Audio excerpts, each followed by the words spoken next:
ఎమర్జెన్సీలో మీరు కాల్ కూడా మాట్లాడలేకపోతే మరి మీరు ఐఆర్ అఫీషియల్ తోటి అంటున్నా నేను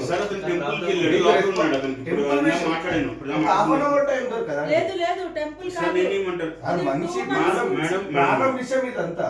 అంటే ఒక మాట అంటే చేస్తారా లేక చెయ్యము అంటురా మీరు ఇట్లా ఏం చేస్తారు సార్? దానికి నేనేం మాట్లాడతానంటే ఏం చేస్తలేరు అట్లా తిప్పుతున్నారు కదా సార్. ఇది నా చిన్న మీరు ఒకటి ఆలోచన, చిన్న కాలిన దెబ్బ తాకిన చిన్న ఏలికి అది మండుతుంది. ఎంత మండుతుంది మీకు అర్థమవుతుంది?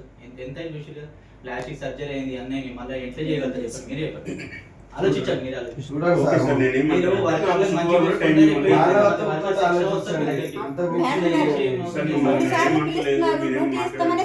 కాంట్రాక్ట్.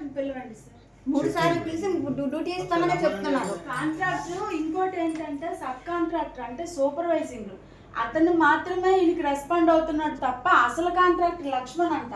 అతను ఇంతవరకు ఎలా ఉన్నాడు ఏంటి అనేది కూడా ఈయన ప్రశ్నించలేదు.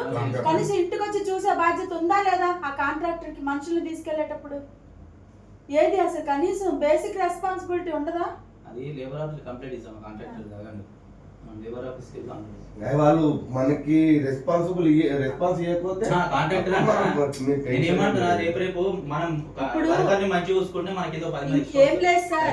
ఇప్పుడు ఏమంటున్నానంటే సార్ ఉపేంద్ర గారు, ఇప్పుడు ఇతను ఏదైతే ఉన్నాడో ఈయన కాంట్రాక్ట్ బేసిక్ మీద ఇందులో జాయిన్ అయ్యాడు. ఇది కాంట్రాక్ట్ పరంగా కాంట్రాక్టర్ కే ఇది మనం సంబంధించింది. హెచ్ఆర్ ఏంటంటే మధ్యలో ఉండి ఇద్దరిని